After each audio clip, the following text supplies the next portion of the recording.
110 क्रमांकाचा श्लोक 110 श्लोक आहे. नाही त्याचा संदर्भ सांगला. संदर्भ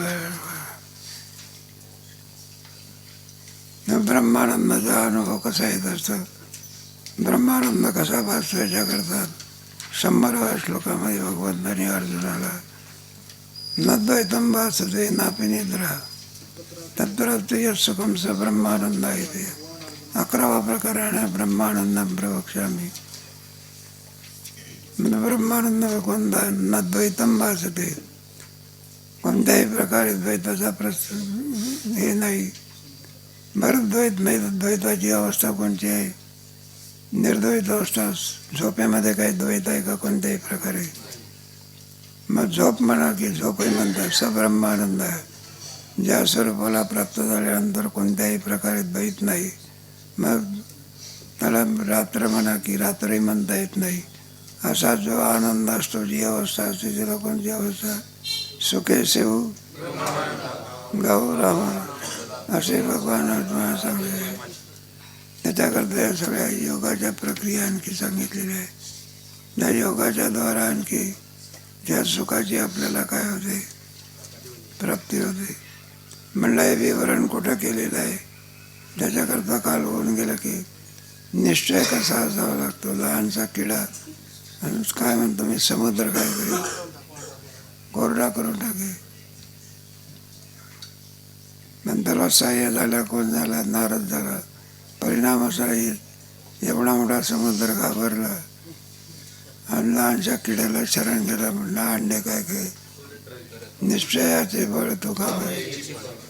आंधळ्या माणसाने तरी सगळी ज्ञानेश्वरी काय केली? ते जाट देवळे करायला आपले मग कोण का ज्ञानेश्वरी पाठ आहे का? उगीच झाली असेल का डोळसाला ज्ञानेश्वरी पास करते. किती प्रयत्न करावे लागतात. आणि तो आंधळा असूनही सुद्धा किती प्रयत्न लक्षामध्ये ठेवला. ही कथा कुठं सांगितलेली आहे? त्याच्याकरता 10वा श्लोक आहे. बृहदर्थस्थ राजर्षे शाक्यान्यो मुनी सुखम प्रमैत्र शाखायाम समाधियुक्त पुरस्सर. बृहदर्थस्थ राजर्षे शाक्यान्यो मुनी. तेव्हा शाक्यान्य मुनीने राजा बृहस्पतीला ही कथा सांगितलेली आहे. मुनी सुखम मैत्राख्य शाखायाम समाधियुक्त पुरस्सर. तेव्हा जे उपनिषद आहे, उपनिषदामध्ये आणि मैत्रीला काय केलेलं आहे? उपदेश केलेला आहे. याज्ञवल्क्याने. त्याची मंडळी होती. 2 बाया होत्या त्याला. एक कात्यायी आणि एकीचं नाव मैत्री होता. ती ब्रह्मज्ञानी होती. एक मात्र गृहस्थी होती आणि एक काय होती? मैत्रीची. तर मला आता 11-12व्या प्रकरणामध्ये सुंदर असे नरू त्याचे श्लोक आहे. नवारे पत्य कामाय पती आत्मनस्तु कामाय सर्वं प्रियम आहे. त्याच्यामध्ये 10-12 श्लोकाचे खर्ची घातलेले आहे. तेव्हा मैत्राख्य शाखा या त्या शाखेमध्ये समाधियुक्त पुरस्कार, समाधियुक्त या ब्रह्मानंद आणखी काय केलेलं आहे? मग सांगितलेलं आहे. याज्ञवल्क्य ऋषीने आणि पत्नीला म्हणजे गार्गी म्हणून होती ती मात्र कोण होती? हे होती आणि पात्रे. आणखी त्याचं वर्णन करून सांगतात ब्रह्मानंदाचे वर्ण. यथा निरंजनो वन्नी स्वयनेव उपशाम्यते तथा वृत्तिशया चित्तं स्वयनेव उपज. यथा निरंजनो वन्नी. एकदा अग्नी आणखी पेटवल्या गेल्या स्वयाने. मग अग्नी भिजला म्हणजे कुठे जात असतो? त्याचं अस्तित्वच नाहीच होते का? अस्तित्वच नाहीच होता आला कुठून?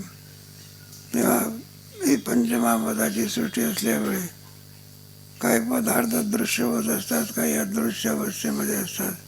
पण त्याचं अस्तित्व काय करावं लागतं? मानावं लागतं.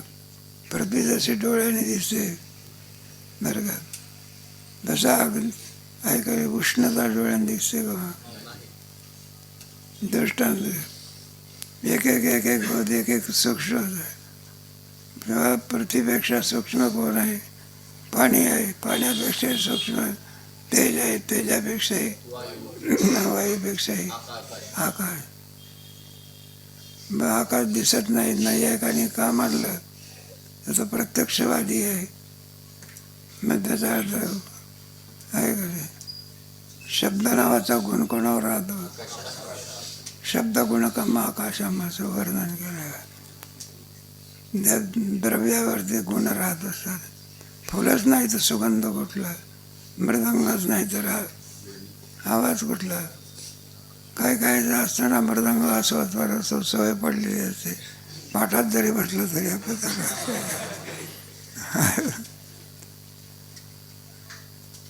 दृष्टांत आहे. त्याप्रमाणे निरंतर स्वयं तो आपल्या मूळ याच्यामध्ये जातो. कुठे जातो तो? कापुराच्या वाती उजळल्या जाते टाईचं समाधी स्वयमेव पुन्हा आपल्या मूळ स्वरूपामध्ये तो अग्नी काय होतो? जात असतो. त्याप्रमाणे वृत्तिक्षया चित्तम स्वयमेव उपशाम्यते. सर्व वृत्ती आणखी निवृत्त झाल्यानंतर चित्त आपल्या मूळ स्वरूपाला काय होते? मूळ स्वरूपाला. भगवंताने सर्व सृष्टी कार्य केल्यानंतर पुन्हा आपल्या मूळ स्वरूपामध्ये. अर्जुनाने सुद्धा प्रश्न केला देवाला, म्हणलं तुमचं तुम्ही अवताराला येता, तुम्ही कुठून येत असता? म्हणलं जिथून येत असतात ते स्वरूप आम्हाला काय करा. एवं येता तद्वमात्मानं परमेश्वरम द्रष्टुमिच्छामि ते रूपम महेश्वरम पुरुषोय. हेतून दिवजान चौक चतुर्भुजे सुरकार्याचे निवाजे घेऊ घेऊ ते मुद्दल रूप. मग जीवाचे मुद्दल रूप कोणतं आहे? सत्यम ज्ञानम अनंतम. हे मूळ स्वरूप आहे आपलं. पण आपण आपल्याला त्याचा विद्येमुळे काय पडलेलं आहे? विसर पडलेला आहे. श्रीगुरु स्वरूप आणून देत असतात का प्रतिबंध निवृत्त करतात? एकदा प्रतिबंध एखादा डॉक्टर असतो, मोतीबिंद झालेला असतो, मग दृष्टी आणून देत असतो का प्रतिबंध निवृत्त करतो? मग मूळ स्वरूपाला काय होत असते? प्राप्त होत असते. वृत्तिक्षया चित्तम. पण चित्ताच्या ज्या काही अनेक वृत्ती आहे की ज्या वृत्तीच्यामुळे त्याच्यात चंचलपणा आहे, तो चंचलपणा काय होत असते? योगशास्त्रामध्ये चंचलपणा जात होता. यम नियम आसन प्राणायाम आहे ना, त्याच्यामध्ये घेतलं आहे. यम नियम त्याच्यामध्ये आहे ना तुमचं. स्वयमेव उपशाम्यते.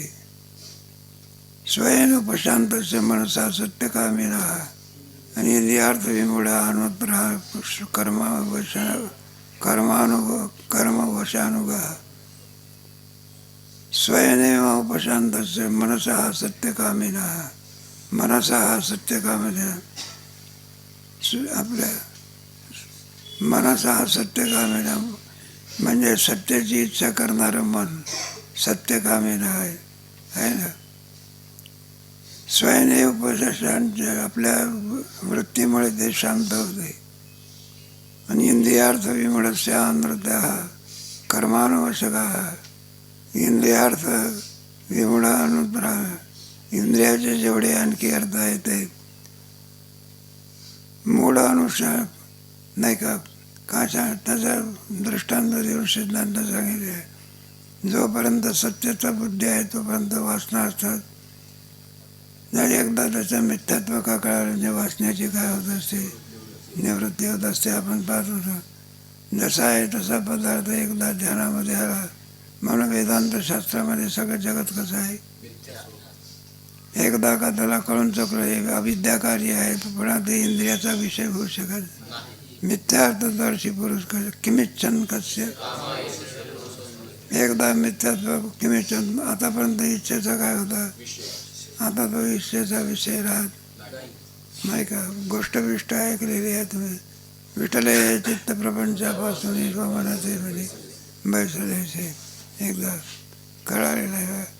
दोन आपले प्रवासी चाललेले होते. दोन प्रवासी चढल्यानंतर प्रवासीचा रेल्वेचा प्रवास होता. सकाळच्या प्रहरी काहीतरी चहा कॉफी दूध देण्याची सवय. रात्री प्रवास झाला, तोंड बिंड धुतल्यानंतर देवाळे लोक असतात ना, दूध घ्या, चहा घ्या, कॉफी घ्या. मग ते आपले दोन मित्र त्याच्यामध्ये बोलावलं बा, दोघांनाही सुद्धा आणखी चहा घेण्याची काय मग सवय. पण तो ज्याच्याकडून चहा घ्यायचा होता तो त्याला पडसा झाला होता. एकाला चहा दिला त्यावेळेला तो आपला बरा दिला. दुसऱ्याला चहा देत असताना असं चहा द्यायला गेला, सगळं नाकामधला माल मसाला कुठं पडला. पहिला चहा ज्याला दिला होता ना, तर दुसऱ्याला म्हणाला काय भाग्यवान आहे. अर्जुनला म्हणला साईचं दूध तुझ्या याच्यामध्ये, तुझ्या चहामध्ये काय पडलं, साय पडली.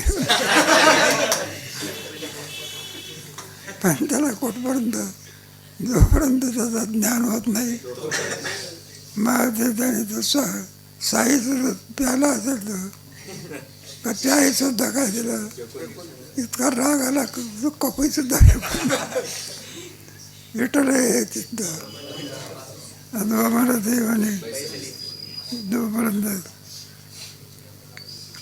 म्हणून सगळे इंद्रियाचे अर्थ कसे होत असतात त्याचं वर्णन इथे. अनृता हा अनृता म्हणजे जोपर्यंत संसाराचं स्वरूप कळत नाही तोपर्यंत या संसाराचा स्वरूप आणखी तो विषय असतो. एकदा का माणसाला संसाराचं स्वरूप कळलं, म्हणून तर भगवंतांनी 15व्या अध्यायात कोणाचं स्वरूप सांगितलं, अगाबाई पंडुकुमारा येतो स्वरूप करीत असे आडवारा विश्वास करोणी संसार वाव व्हावया द्यावं.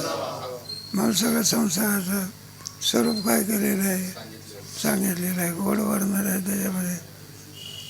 नाही का, एकदा का मी ब्रह्म आहे ही वृत्ती निर्माण झाल्यानंतर मी देह आहे या वृत्तीला ती काय करते, घालवून टाकते. मी देह आहे वृत्ती निघाल्यानंतर मी ब्रह्म आहे ही वृत्तीसुद्धा घातकच आहे. काट्याने काटा काढल्यानंतर काटा खिशात ठेवायचा असतो, तोही फेकून द्यायचा असतो. म्हणून मी ब्रह्म आहे ही वृत्ती काय होत असते, नाहीशी होत असते. केवळ स्वरूपी स्थिती राहते, अशी स्थिती असते. म्हणून इंद्रियार्थ विवळस्य अनृतास कर्मानवश्यकः.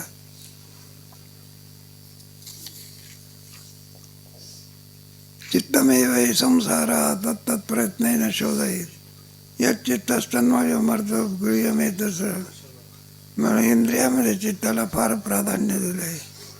परमार्थामध्ये सुद्धा कोणाला साहेब, कोणाचं साहेब पाहिजे असेल तर चित्ताचं पाहिजे असेल. तुका म्हणे चित्त करा निर्मळ, चित्त शुद्ध तरी शत्रू मित्र होते. चित्तमेव हि संसार. संसार म्हणजे काय, जडजडवणी बैल अनेक ये ऐकाय मनमनावं मद्भक्तो भाव म्हणजे तत्त प्रयत्न शोध आहेत. तेव्हा आणखी तोपर्यंत प्रयत्नाने शोधला म्हणजे नाना प्रकारचे विकार कोणात भरलेले असतात. म्हणून कर्म उपासना कशा करता सांगितलेली आहे नाही का. कर्म जे सांगितलं चित्ताची शुद्धी करतात, ते चित्त चंचल आहे म्हणून काय सांगितली, उपासना सांगितलेली आहे. एकाएकी आणखी माणसाला ब्रह्मसाक्षात्कार होत असतो की ज्याच्याद्वारा ब्रह्मसाक्षात्कार करून घ्यायचं ते साधन कसं असावं लागतं, शुद्ध असावं नाही का. जोपर्यंत त्याच्यात शुद्धी प्राप्त होऊ शकत नाही तोपर्यंत यथार्थत्वाने रूपदर्शन होऊ शकत. मरण चित्त चालतं का, पण ते ब्रह्मानंदाच्या साधनामध्ये एक साधन सांगितलेलं आहे बा. त्याने 2 दोष घालवले पाहिजे. चित्ताच्या ठिकाणी असलेली पाप वासना त्याला काय म्हणतात, आणि सारखं चित्त चंचल करीत राहणं, एका ठिकाणी बसतच नाही का. पाठ सुटला म्हणजे सगळे धर्मशाळा गुंब. पण चित्ताला जास्त काय दिलेलं आहे, प्राधान्य दिलेलं आहे. काही गोष्टी असतात ना त्याला प्राधान्य. संसारामध्ये कोणाला प्राधान्य आहे? पैशाला आहे का? सगळं पैसा नसेल तर कोणी विचारतो का? म्हणून संसार सुखी होण्याकरता काय नाही तर मग गरिबीसारखी गरिबी असेल. एका ठिकाणी गेलो होतो, ही गरिबी किती वाईट असते. दिपावळीचा सण होता कोणता? श्रीमंताच्या घरी काम करणाऱ्या मुलाची लेकर होती. आम्ही आपल्या दिवाणखान्यामध्ये बसलो. ते पदार्थ तळून चांगले चाललेले होते. त्याचा काय सुटला मग?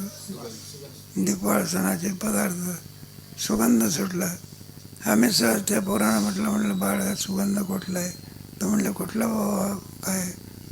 आम्ही म्हटलं पक्वान्न आहे म्हटलं. मग ते कामगाराची पोरं ती गरीब असल्यामुळे म्हटलं गरीबाला काय माहिती आहे कसलेला पक्वान्न म्हटलं. ही भारतातली काय आहे मग? गरिबी आहे का? अजून भारत स्वतंत्र झाला पण गरिबी जशीच आहे. आणि त्या गरिबीचं जास्त सांगू कोणाला?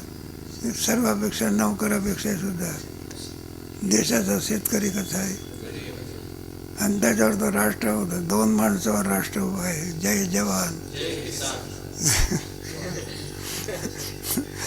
आज आहे शिवजयंती आहे ना.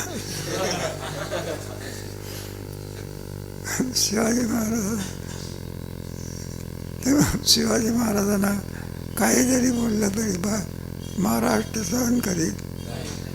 3 बरं का? ब्रह्मा विष्णू साहेब 3 म्हणजे कोणते? एक ज्ञानेश्वर महाराज, एक तुकोबार आहे आणि तिसरे शिवाजी छत्रपती. चुकून माणसाने अपशब्द काय करू नये, त्याला आणल्याशिवाय.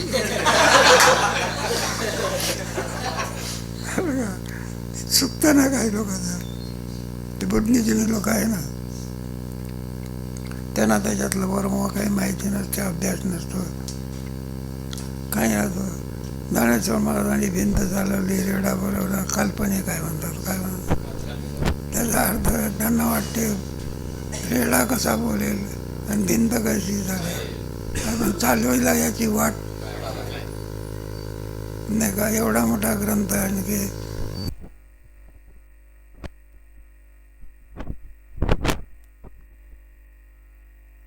तो काय असतो? बुद्धिजीवी लोकांचा काय असतं? बाकी उगीच तुकोबाराने वर्णन केलेलं आहे का? म्हणून चित्तमेव हि संसारात तत्तत् प्रयत्नेन शोधेल.